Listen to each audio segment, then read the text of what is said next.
رب اشرح لي صدري ويسر لي امري واحلل عقدة من لساني يفقهوا قولي. الحمد لله الذي لا مانع لحكمه ولا ناقض لقضائه، والصلاة والسلام على سيد انبيائه وسند اوليائه واحبابه المعارضين لاعدائه. اما بعد فاعوذ بالله من الشيطان الرجيم. بسم الله الرحمن الرحيم.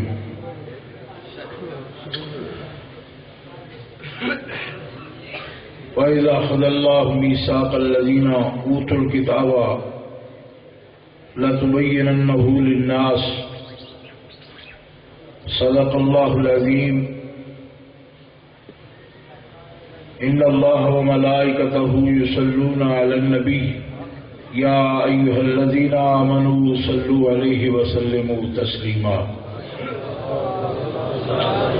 اللهم صل على سيدنا مولانا محمد وعلى آله وصحبه وبارك وسلم صلاة وسلاما عليك يا رسول الله، صلاة وسلاما عليك يا حبيب الله. مولاي صل وسلم دائما أبدا على حبيبك خير الخلق كلهم محمد سيد الكونين والثقلين والفريقين من عرب ومن عجم. ثم الرضا عن أبي بكر وعن عمر وعن علي وعن عثمان ذي الكرم والآل والصحب ثم التابعين لهم أهل التقى والنقى والحلم والكرم. اللہ تبارک و تعالی جل جلالہ وعم نوالہ وأعظم شانہ وأتم برہانہ کی حمد و ثنا حضور قائد المرسلین سید النبیین سید العالمین امام الاولین والآخرین جناب محمد مصطفیٰ احمد مجتبیٰ صلی اللہ علیہ وآلہ واصحابہ وبارک وسلم کی بارگاہ اقدس میں درود و سلام کا ہدیہ پیش کرنے کے بعد معزز و محترم حاضرین، اہل اسلام، اہل سنت و جماعت، عاشقان مصطفیٰ، اس عظیم الشان مرکز اسلام میں اعلی حضرت مجدد دین و ملت امام اہل سنت مولانا شاہ احمد رضا خان قادری رحمت اللہ تعالی علیہ رحمتاً واسعہ، ان کی یاد میں یہ اجتماع منعقد کیا گیا اور یہاں حضرت مولانا مفتی فرقان عباس صاحب حافظ اللہ تعالی اور ان کے رفقاء علماء کرام اس مسجد کے خطیب و امام اور ان کے ساتھی میرے پاس تشریف لے گئے اور مجھے حکم فرمایا کہ میں آج کی نشست میں حاضر ہوں. میں ان کا مشکور ہوں، انہوں نے مجھے یاد کیا اور آپ حضرات سے ملاقات کا موقع مرحمت فرمایا. مجھے اس بات کا احساس ہے کہ ہمارے ذمہ دار علماء آپ کے سامنے 3 خطبات دے چکے ہیں اور آج کی شخصیت جن کے بارے میں آپ کو بتایا جا رہا ہے ان کے بارے میں، علم و عمل کے بارے میں، تقوی کے بارے میں، انہوں نے یقیناً اپنے مطالعہ کی روشنی میں، چونکہ وہ جید علماء بھی ہیں اور شیوخ الحدیث بھی ہیں، اور ایسی تقریروں کے بعد کوئی ضرورت نہیں کہ میں آپ کے سامنے تقریر کروں، لیکن چونکہ مجھے بھی مدعو کیا گیا ہے تو مجھے کچھ نہ کچھ تو آپ سے کہنا ہے۔ میں آپ کے سامنے نہایت ہی قابل قدر واجب الاحترام مشائخ اعظام جو تشریف فرما ہے ان کی خدمت میں ہدیہ تبریک پیش کرتا ہوں، خاص طور پر سید پیر طریقت قبلہ سید ذوالفقار حسین شاہ صاحب یوسفی اور تمام معزز علماء کرام۔ محترم حضرات، جو تقریر آپ نے سنی میں اس سے متفق ہوں۔ علماء کرام سے کچھ کی سنی کچھ کی نہیں سنی، لیکن ان کی جو علم ہے اور ہمارے اہل سنت میں جو ان کی شہرت ہے اس کی بنا پر میں ان کی تصدیق کرتا ہوں۔ اور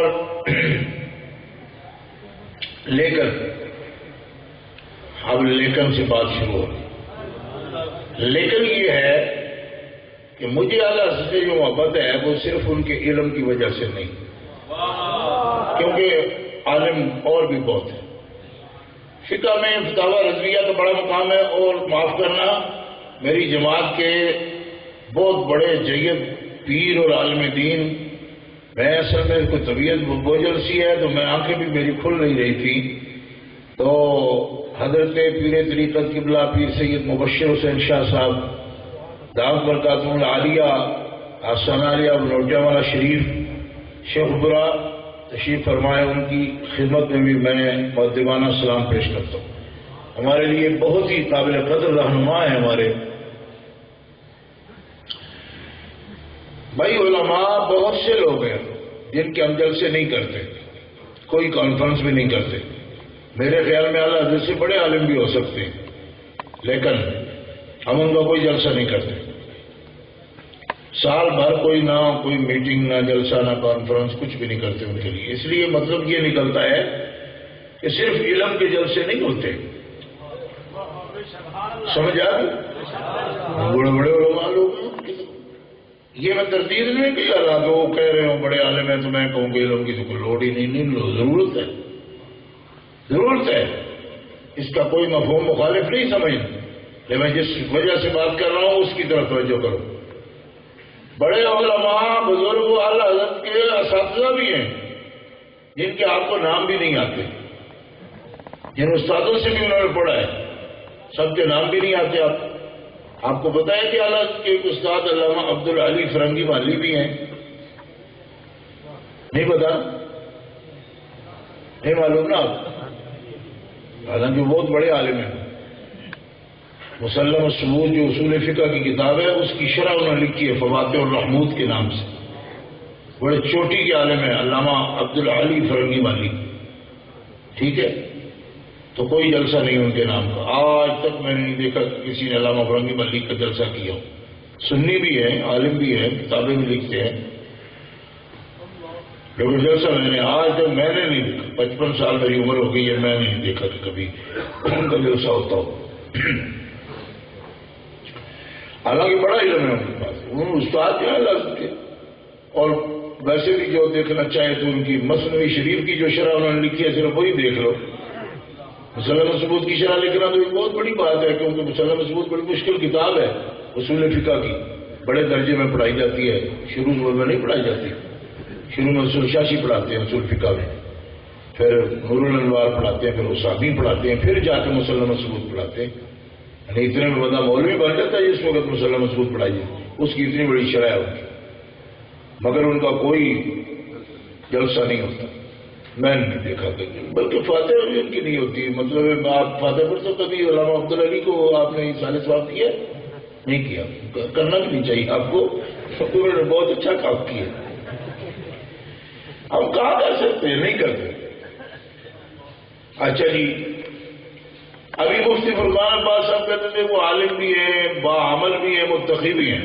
متقی بھی یہاں بہت ہے، متقی ہونے میں کوئی لاہور خالی پڑا ہے؟ ہر بیشہ گما مبر کے خالیس شاعر کے علوم خفتہ باشا، جی جنگل خالی مت سمجھو، شاعر کی دے شیر ستا پہ آؤ، اسی تو آپ کیا کہہ سکتے ہیں؟ ہر وادی میں خدا کی یاد والے بندے موجود ہیں، کوئی جگہ خالی نہیں ہے. تقوی کی وجہ سے بھی ملا ان کا جلسہ نہیں ہوتا. میں جو سمجھا ہوں. ہاں وہ شاعر بڑے تھے. شاعروں کی یہاں کو کمی ہے، شاعر بھی بہت ہے. کوئی کہے نعت گو شاعر تھے تو نعت گو شاعر بھی بہت ہے. مولانا جامی نے کو کم نعتیں لکھی اور کم تڑپ کے ساتھ لکھی ہیں. آپ کو فارسی نہ آتی ہو تو الگ بات ہے، ورنہ مولانا جامی کی نعت سن کے یہ نہیں لگتا کہ لوگ اٹھ کے چلے کیسے جاتے ہیں جی، واپس کیسے جان کی سلامتی کے ساتھ چلے جاتے ہیں. مولانا جامی کے اس طرح کی کلام ہے. عاشق کام ہے، عشق میں بھی کمی نہیں. مگر میں پاکستان میں ایک جلسے پر بھی گواہ نہیں ہوں کہ کسی نے مولانا عبد الرحمان جامی کا جلسہ کیا. 55 سال میں یو کے میں ایک صوفی وہ اڑ گیا کہ مولانا جامی پر آپ کو بولنا پڑے گا، تو میں نے تقریر کر دی تھی. پاکستان میں ایک جلسہ بھی مولانا جامی کا نہیں ہوا. میں آپ کے سامنے پوری ذمہ داری، میرے لیے نہیں ہوا، اور لوگ بلاتے رہے ہوں گے. مجھے کسی نے کہا کہ مولانا جامی کی شان بیان کرو، نہیں. تو بات کیا ہے؟ شاعری کے لیے جلسے، علم کے لیے جلسے، تقوی کے لیے جلسے. مجھے جو بات سمجھ آتی ہے، جو ان علماء کو سمجھ آئی انہوں نے اس حیثیت سے بیان کی، جو مجھے سمجھ آئی میں اس کو بیان کروں. میں نے سمجھا ہوں ایک حقیر طالب علم ہوں اور اعلیٰ حضرت رحمۃ اللہ علیہ کے مکتب کا ایک بہت ہی معمولی بندہ ہوں، بہت معمولی آدمی ہوں میں. یہ میرا ایمان ہے اور عقیدہ ہے اپنے بارے میں. تو مجھے جو بات آپ کے بارے میں سمجھ آتی ہے میرے ناقص ذہن میں، وہ یہ ہے کہ اہل علم سے اللہ تبارک و تعالیٰ نے ایک عہد لیا ہے. علم والوں سے اللہ نے ایک عہد لیا ہے. کیا کہ ہم نے جو کچھ علم آپ کو عطا فرمایا ہے نا، اس کو لوگوں میں بغیر کسی خوف کے کھول کھول کے بیان کرنا تھا. یہ قرآن پاک کی آیت جو میں نے پڑھی ہے، یہ اس کا یہ مطلب ہے. اللہ فرماتے ہیں ہم نے عہد لیا ہے. کن سے؟ علماء سے. کن سے؟ علماء سے. بولو کن سے عہد لیا ہے؟ علماء سے عہد لیا ہے. میثاق النبیین والی آیت تو آپ نے سن رکھی ہے نا، یہ وہ نہیں ہے. میثاق الذین اوتوا الکتاب، جنہیں کتاب کا علم دیا گیا ہے، ان سے عہد لیا گیا ہے. اب جتنے بھی یہ علماء کرام تشریف فرمائے ہیں، میں سب کے بارے میں نہیں کہہ سکتا، لیکن اکثر کے بارے میں مجھے پتا ہے کہ اگر ان سے پوچھا جائے کہ آپ سے عہد لیا گیا ہے تو یہ کہیں گے ہمیں تو پتہ نہیں کس دن ہم سے عہد لیا گیا ہے کہ آپ نے کھول کھول کر بیان کرنا ہے جو کچھ آپ کو دیا گیا ہے. جی میں نے بہت سے علماء سے پوچھا، اپنے ساتھیوں سے بھی، یار کوئی آپ سے عہد لیا گیا ہے اس بارے میں؟ کہ ہمیں تو کوئی پتہ نہیں. اور یہاں جو بات ہو رہی ہے نا، یہ علماء امت محمدیہ کی ہو بھی نہیں رہی، یہ بنی اسرائیل کے علماء کی بات ہو رہی ہے کہ ان سے عہد لیا گیا. اور ان کی باتیں قرآن میں ہوتی کیوں ہیں؟ کیوں ہوتی ہیں ان کی باتیں؟ جو گزر گئے ان کی باتیں قرآن میں کرنے کا کیا مطلب؟ کوئی سمجھ آ رہی ہے؟ اس لیے کی جاتی ہیں کہ صاحبو ان کے اصحاب علم سے اگر عہد لیا گیا کہ تم کھول کھول کے بیان کرو گے تو تم تو خیر امت کے علماء ہو، تم سے بدری کے اولاد ہے کہ تم حق کو بیان کرتے رہو. مزاج شریف آپ کا ٹھیک ہے؟ زور سے سبحان اللہ کہو.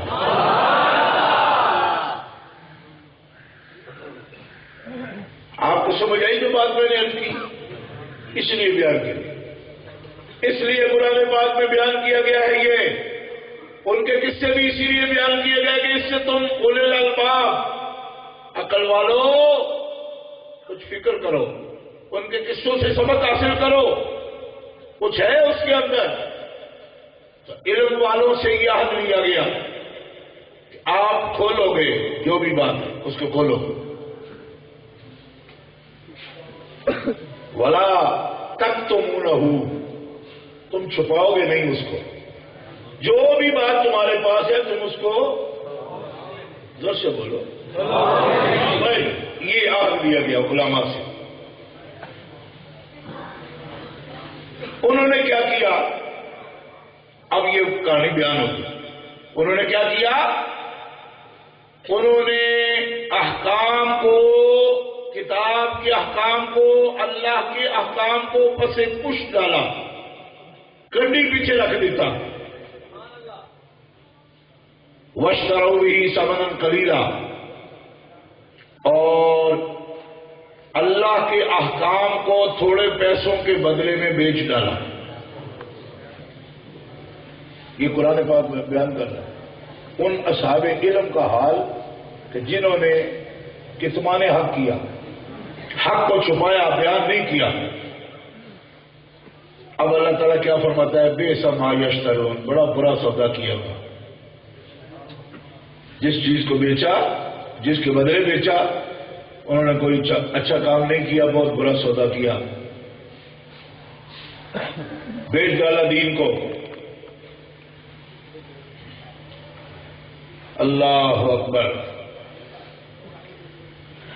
اور پھر آگے ان کی پوری طبیعت اور فطرت کو بیان کر دیا گیا۔ یفرحون بما اتوا ویحبون ان یحمدوا بما لم یفعلوا۔ اللہ اکبر۔ وہ تو خوش ہوتے ہیں اس بات پر کہ ان کی تعریف کر دی جائے، اس بات پر بھی خوش ہو جاتے ہیں کہ جو بما لم یفعلوا، جو انہوں نے کیے ہی نہیں، وہ بھی ان کے ذمہ لگا دیا جائے تو وہ خوش ہے۔ حالانکہ وہ جان رہے ہوتے کہ یہ جھوٹ ہے، چونکہ یہ تو میں نے کیے ہی نہیں، تو یہ بھی میرے ذمہ لگا رہے۔ ایسی تعریف پر بھی وہ خوش ہو جاتے ہیں کہ جو جھوٹی جھوٹ ہوتی ہے۔ یہ بھی کہا گیا ان کے بارے میں۔ لیکن جو پوائنٹ اس وقت بیان ہو رہا ہے وہ صرف یہ ہے، اہل علم سے یہ عہد ہے کہ جو حق ہے اس کو کسی صورت چھپانا نہیں۔ سبحان اللہ، زور سے کہو سبحان اللہ۔ اوتوا الکتاب، جن کو کتاب دی گئی، توجہ ہے نہیں؟ اس کی روشنی میں مفسرین فرماتے ہیں کہ سب سے بہتر امت کے علماء بھی اس عہد میں شامل ہیں کہ وہ کبھی کتمان حق نہیں کریں گے بلکہ اظہار حق کریں گے، اور کسی قیمت پر بھی دین کا کوئی مسئلہ یا حق کا اظہار روکیں گے نہیں، چاہے کوئی ان کو خوف دے، چاہے کوئی ان کو لالچ دے، نہ وہ کسی کے لالچ میں آئیں گے نہ کسی سے خوف کریں گے۔ دو ہی چیزیں روکتی ہیں، حق کے اظہار یا لالچ یا ڈر، دونوں کا وہ خیال نہیں کریں گے اور اظہار حق کر دیں گے۔ یہ ہے بات۔ اب میرے نزدیک اعلیٰ حضرت کی اصل مقبولیت یہ ہے کہ وہ جو اللہ نے ان کو علم دیا، وہ دیا اتنا، وہ تو آپ نے سن لیا ہوگا کہ 16 پڑھے تھے تو آپ 55 گئے، لوگارسم بھی آتا تھا، تزدیجات بھی آتا تھا، حیض بھی آتی تھی، سب کچھ آتا تھا۔ لوگارسم کی وجہ سے بھی وہ مقبول نہیں ہے، دیجات کی وجہ سے بھی وہ مقبول نہیں، کیونکہ جو علم پڑھے ہی نہیں جا سکتے، ان کی پوری کتاب پڑھ لو ایک لفظ کی بھی سمجھ نہیں آتی، اس وجہ سے انہوں نے مقبول کیا ہونا تھا۔ لوگارسم اتنی بڑی کتابوں کی چھپی، ایک لفظ کی بھی سمجھ نہیں آتی، پڑھانے والوں کو بھی نہیں آتی۔ ایک مولوی کہے گا حضرت پورے مولوی نہیں تھے، میں نے لوگارسم چھپی، کراچی سے چھپی تھی، برکاتی والوں نے چھپی، میں نے اس کے سامنے رکھی، میں نے کہا یار ایک صفحہ پڑھی، اسے الفاظ کے بہرے یاد ہے جو پڑھنے میں نہیں ہوتی، تو میں نے کہا تم ہی یاد ہے والا حضرت بیٹے حضرت نہیں سب تم بولو نہیں، ان کے پڑھے جاتے۔ اللہ واقعی بڑی ایک عجیب شان ہے آپ کی، ایسے علم تھے ان کے پاس، مگر میں سمجھتا ہوں کہ جو کتاب آتی نہیں کسی کو وہ لکھ بھی جائے اس وجہ سے کیا مقبول ہونا تھا انہوں نے، یہ وجہ نہیں ہے۔ وجہ یہ ہے کہ جو عہد رب نے لیا ہے اصحاب علم سے اور وارث علم دین بنایا اور ان کو وارث انبیاء بنایا، وارث انبیاء بنا دیے گئے، ان کے وقت میں ان کے اساتذہ بھی ان سے زیادہ علم والے بھی اظہار حق میں وہ عظیمت نہ پا سکے جو امام احمد رضا بریلوی نے پائی۔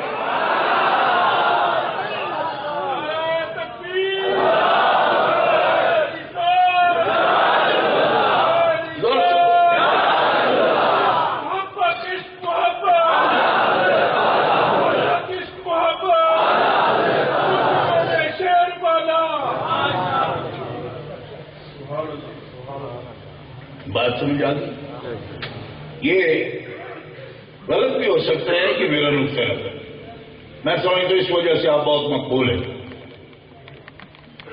مفتی اعظم اس زمانے میں اعلی حضرت کے وقت میں حضرت مولانا ارشاد حسین رامپوری رحمۃ اللہ تعالی علیہ، آپ کے وقت میں صدر المدرسین یا امام المناطقہ جس کو کہا جا سکتا ہے وہ مولانا معین الدین اجمیری رحمۃ اللہ تعالی علیہ، جو درگاہ اجمیر شریف حضور خواجہ خواجگان کی درگاہ پر صدر مدرس تھے اور حضرت صدر الشریعہ کے بھی وہ استاد ہیں۔ اہل علم جانتے ہیں کہ وہ کون بندہ ہے جس کی میں بات کر رہا ہوں۔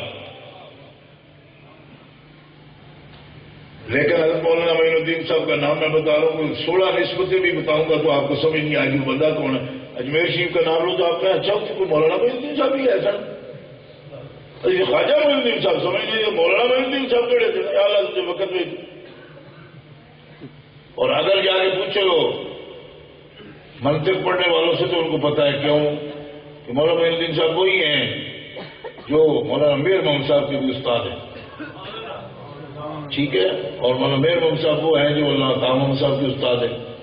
تو اب جتنے لوگ بھی مرقات تھے، قدوری تھے، اپنا شرح تہذیب تھے، سلم پڑھنے پڑھانے والے ہیں، وہ اب سمجھیں گے وہ مولانا معین الدین صاحب بہت بڑے استاد ہیں بھائی، ٹھیک ہے۔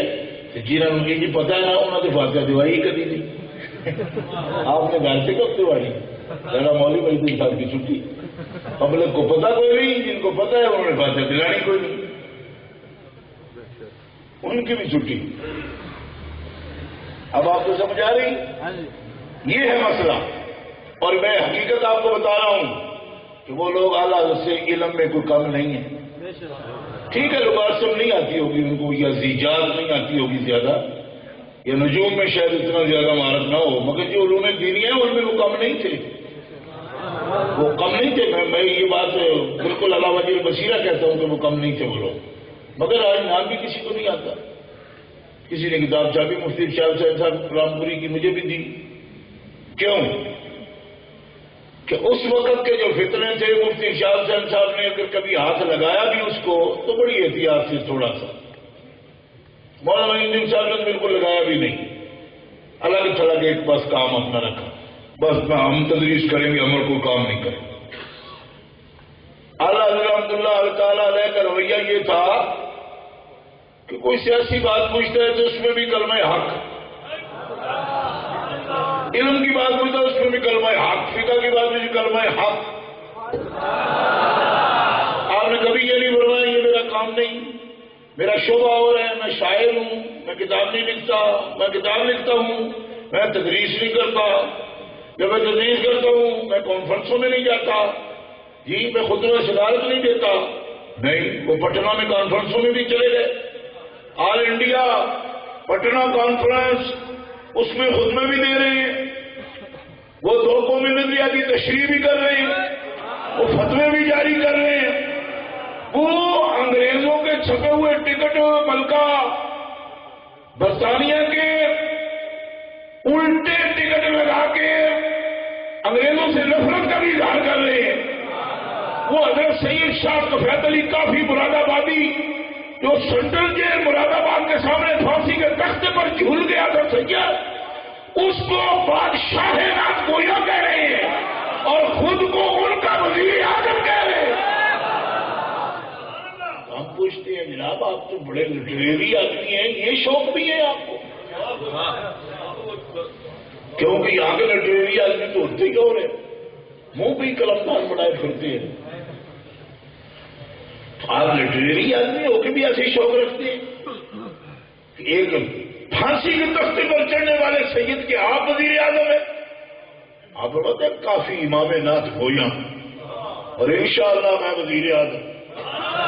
یہ ان کا اپنا مصرع ہے، کافی امام نعت گویا ہیں اور انشاءاللہ میں وزیر اعظم.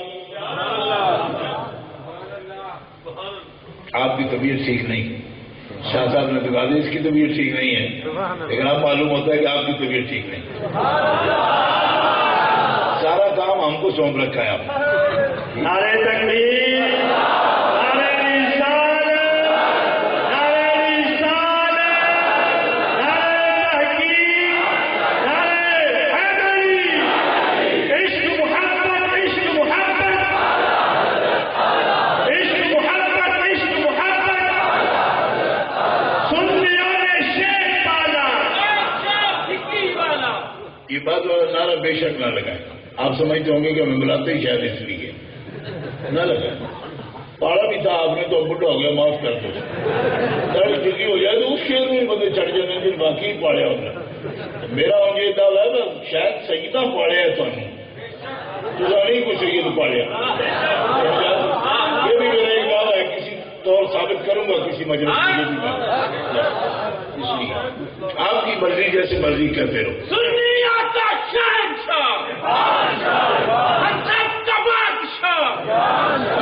ہو گیا. اس لیے رخ سمجھا کرو بات کا. کلمہ حق آپ کہتے تھے اور بے تکان کہتے تھے. کلمہ حق کہتے ہوئے تھکتے بھی نہیں تھے آپ. حکیم حسنین رضا آپ کے بھتیجے تھے اور داماد بھی تھے، مولانا حسن رضا صاحب کے بیٹے. انہوں نے ایک دن کہا تھا جی اب مخالفت بھی کس طریقے سے کرنی چاہیے، سارے معاذ کو باری کھول دیتے ہو. کوئی بھی آرمی کا جو بڑا اسٹریٹجک جنرل ہوتا ہے وہ بھی سمجھتا ہے کہ سارے بارڈر ایک ہی دفعہ نہیں کھول دینے چاہیے جنگ کے. آپ کی اسٹریٹجی کیا ہے؟ اور میری اسٹریٹجی یہ ہے کہ جتنے بھی بندے اللہ رسول کی مخالفت میں بات کریں گے، چاہے وہ بارش کے قطروں کی طرح آسمان سے اتر رہے ہو ہر طرف سے، مجھ سے بن پڑا تمہارے ایک کا جواب دیتا جاؤں، دفاع کرتا جاؤں، اس میں جو کچھ بھی بن پڑا میں کر جاؤں. انہوں نے فرمایا یہ چیتڑے آئے ہیں لکھنؤ سے بھی آئے، فلاں فلاں شہر سے آئے، آپ کو اتنی گالیاں دیتے ہیں لوگ، آپ پر فتوے لگاتے ہیں، آپ مکفر آپ کو کہہ رہے ہیں، مشرک قرار دے رہے ہیں. تو آپ نے فرمایا دیتے رہے، ہمیں اس سے کیا؟ کسی کے کہنے سے وہ کافر ہو جاتا ہے؟ کافر وہ خود ہوتا ہے، مشرک بھی بندہ خود ہوتا ہے، دوسرا نہیں بناتا کسی کو. آج کے زمانے کے بیوقوفوں کو یہ خیال ہے فلانا کافر ہو گیا، فلانا مشرک ہو گیا، وہ کہنے والا اسے بنا رہا ہے. کسی کہنے والے سے نہ کوئی کافر بنتا ہے نہ مشرک بنتا ہے. کافر بھی بندہ خود بنتا ہے، مشرک بھی خود بنتا ہے. جب تک تیرا اعتقاد غلط نہیں ہوگا کسی کے کہنے سے تو کچھ بن بھی نہیں پاتا. اس کو دوہرا کے سمجھنا جو بات میں کر رہا ہوں، مجھے بڑی بنیادی بات. کافر مفتی نہیں بناتے، کافر کو کفر کرنے والا خود بن رہا ہے. مفتی تو اس کی نشاندہی کرتا ہے، عالم تو اس کی نشاندہی کرتا ہے، کبھی صحیح کرتا ہے کبھی غلط بھی کر دیتا ہے. ہاں یہ بھی بات یاد رکھو، اس لیے کہ ہر مفتی جو ہے نا وہ مفتی بھی نہیں ہوتا، کئی بونگے بھی مفتی بن گئے. کوئی نہیں سمجھے؟ کئی بونگے بھی مفتی ہیں اس زمانے میں، پہلے بھی تھے ایسے کئی بونگے مفتی. تو انہوں نے اصل فتووں کی بھی پہچان ختم کر لی. ٹھیک ہے، اب لوگ سمجھتے ہیں انجے ہی دے چلتے جی سارے، اب موسمی جائے گا فتوی اور گالی کو فتوی. ایسے نہیں ہوتا. اعلیٰ حضرت رحمۃ اللہ علیہ بھی اس پر مصر نہیں تھے کہ میری بات ضرور تسلیم کرو، اس بات پر مصر تھے ان وجوہات کا جائزہ لو جن کی بنیاد پر فتویٰ دیا گیا ہے. جائزہ لو، جو بات ہم کر رہے ہیں اس بات کو سوچو. اور بنیاد کیا تھی؟ بنیاد یہی تھی کہ دین کی کچھ حدود ہے، اور اللہ فرماتا ہے توڑو بھی نہیں اور ان کے قریب بھی نہ جاؤ، اور حدود شرعیہ میں ایک بڑی حد ہے اللہ کی تقدیس کی اور رسول اللہ کی عظمت کی۔ زور سے بولو سبحان اللہ۔ بس آپ اس کا جہاں بارڈر تھا اس کے ساتھ ساتھ آپ ہر وقت گھومتے رہتے تھے، تلوار لے کر نہیں، قلم لے کر۔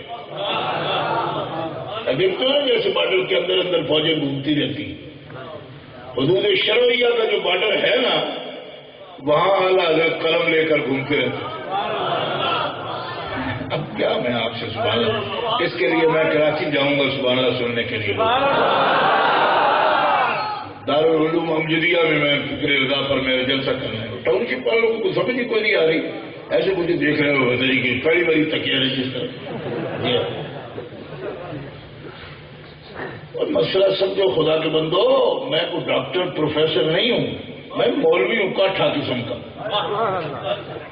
کیونکہ کاغذی اخروٹا نہ تو کبھی کھیڑ بھی نہیں ہوئی، معمولی جب مارو گے تو ٹوٹ کے چار ٹکڑے ہو گئے، ایک کاٹھا ہی ہے جڑا مار کھائے گا۔ بچے کو بھی پوچھ لو کاٹھا تکڑا ہوتا ہے یا کاغذی تکڑا ہوتا ہے؟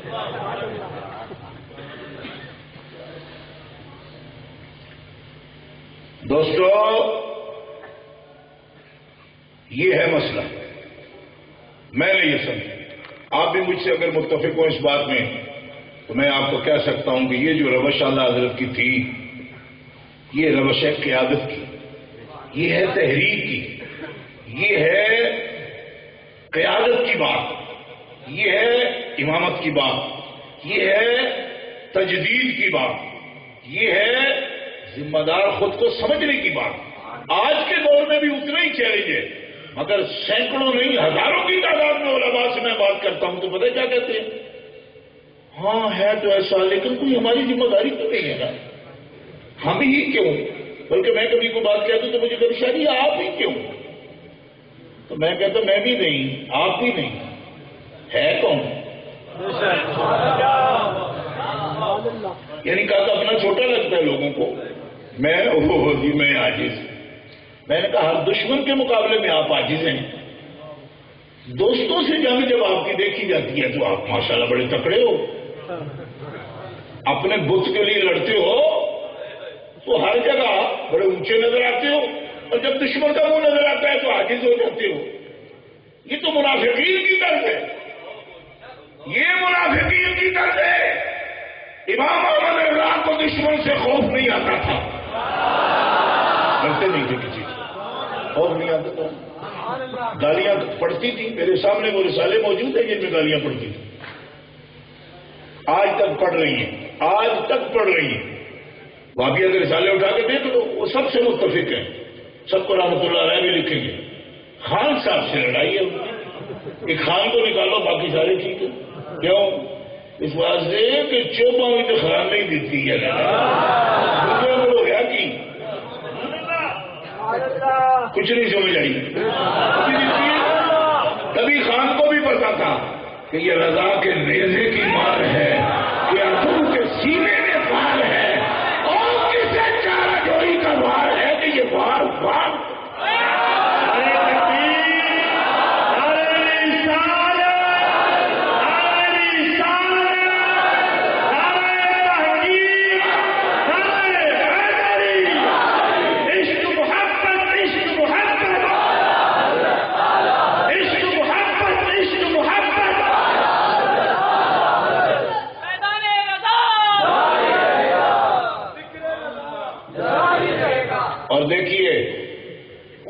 جو ان پڑھ ہے وہ فاضل بریلوی کی تقلید اس بارے میں نہیں کر سکتا کہ اسی طرح کلمہ حق کہہ دے، کیوں؟ اس کو خود دلیل معلوم نہیں ہے، وہ ایک رویہ اختیار کر سکتا ہے، لیکن فاضل بریلوی کو یوں بھی نہ سمجھیں کہ کوئی عام آدمی ہے اور وہ، یہ تو آپ علماء سے سن ہی چکے کہ یہ منصب زیب بھی انہیں کو دیتا تھا، کتنی شدت چاہیے اس کا پورا پورا حساب بھی وہی کر سکتے تھے جن کا مزاج قرآن و سنت کے رنگ میں ڈھلا ہوا ہے۔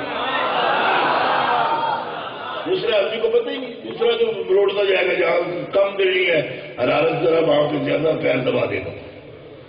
آپ پیر بالکل نہیں دباتے تھے زیادہ. آپ کا بھی یہ نظریہ ہوگا کہ اللہ بڑا بڑا تشدد کرتے تھے, بڑا نہیں.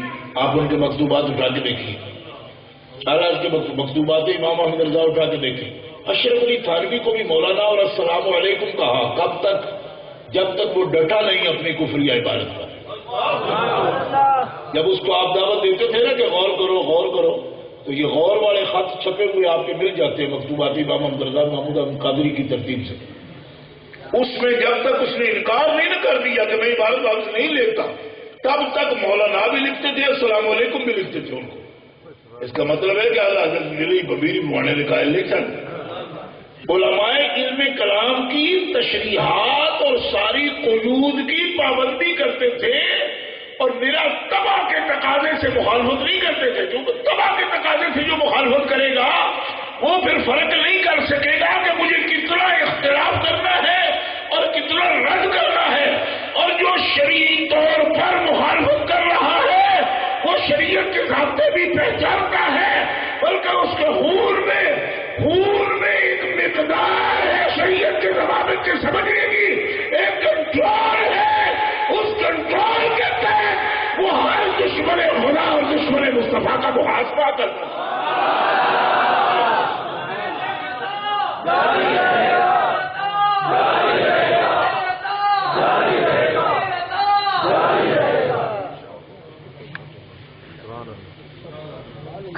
اب کچھ لوگوں کا خیال ہے کہ نہ کرتے آپ بھی. آپ سے سوال کیا جاتا ہے, آپ تو اللہ کو چاہتے ہو, لیکن آپ سے سوال کیا جاتا ہے نہ کرتے ہو گی شاید تو بہتری ہو جائے.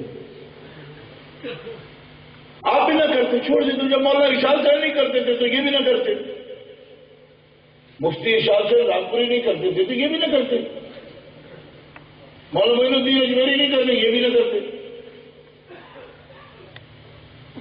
اللہ اکبر. اسی طرح کا ایک کتابچہ ملا اعلی حضرت کو. کس نے لکھا؟ نواب حبیب الرحمان شیروانی, بہت بڑے اسکالر ہیں اور بڑے صاحب وجاہت آدمی تھے دنیا میں. نواب تھے اور عالم تھے, کتابیں بھی لکھی انہوں نے, بہت سی کتابیں لکھی. نواب حبیب الرحمان شیروانی نے ایک کتاب لکھی ہے, بہت بڑے عالم دین گزرے ہیں, حضرت شاہ لطف اللہ صاحب علی گڑھی رحمۃ اللہ علیہ, اہل سنت و جماعت کے بڑے ممتاز عالم میں. ہماری صنعت میں بھی ان کا نام آتا ہے, ہمارے اساتذہ میں وہ موجود ہے. حضرت شاہ لطف اللہ صاحب علی گڑھی رحمۃ اللہ تعالیٰ علیہ, ان کے بارے میں کتاب لکھی ہے نواب حبیب الرحمان شیروانی نے, اور یہ کتاب اعلیٰ حضرت کو ملی. اس کتاب پر ایک جملہ لکھا انہوں نے, اس جملے پر اعلیٰ حضرت نے پوری کتاب لکھی. کیوں؟ حبیب الرحمان شیروانی جیسا بندہ یوں ہی تعصب سے بات نہیں کرتا تھا, دانشور آدمی تھا, بات کرتا تھا تو بڑی حساب سے کرتا تھا, تقریر بھی بڑی شاندار کرتی. جن لوگوں کو پتہ ہے علی گڑھ کے ماحول کا, پرانا کوئی علیگ ہو بیٹھا وہ ان جلسوں میں علیگ اب کہاں آتے ہیں. ان سے پوچھو کہ نواب حبیب الرحمان شیروانی کیا چیز تھے. ہم نے تو کتابوں میں تذکرہ پڑھا, ہم علیگ نہیں ہیں, ہماری اتنی عمر ہی نہیں, لیکن کتابوں میں پڑھا ہے کہ وہ کس قسم کے مقرر تھے, کس قسم کے ادیب تھے, کس قسم کی وجاہت تھی ان کی, کیسے سخی تھے, اداروں کو کیسے وہ سپورٹ کرتے تھے, یہ سب باتیں لکھی ہوئی ہیں. ایک جملہ لکھ کے حضرت شاہ لطف اللہ صاحب کے بارے میں, کیا کہ بڑے ممتاز مدرس اور عالم دین ہیں اور کسی کی تکفیر نہیں کرتے. اب اللہ نے کہ بندہ خیر ہے, کیونکہ یہ جملہ لکھ گئے نواب صاحب, یہ جملہ لکھ گئے کہ عالم بھی بڑے ہیں, مدرس بھی بڑے ہیں, استاد بھی بڑے ہیں, اور یہ بھی خوبی ہے ان میں کسی کی تکفیر نہیں کرتے. بات اب سمجھ پوری آ گئی آپ. یہ آج کل بھی یہ کہا جاتا ہے اس قسم کے نہیں ہے وہ, یہ عالم بھی بڑے عالم ہیں, اور خوبی ان کی یہ بھی ہے کہ کسی کی تکفیر نہیں کرتے. اب بڑا مسئلہ آ گیا, نواب صاحب نے لکھ دیا اور شاہ لطف اللہ صاحب کے بارے میں لکھ دیا, وہ بڑے استاد ہیں. اللہ اکبر. یہ حضرت پیر میرے شاہ صاحب کے بھی یہ استاد ہیں، عشاء لطف اللہ صاحب جن کی بات ہو رہی. بڑے آپ نے سوالنا چاہیے نا، مطلب یہ ہوتا ہے بندہ جو مشہور نہ ہو، مدرسوں کو بچانے کون؟ میں سارا دن پٹتا رہا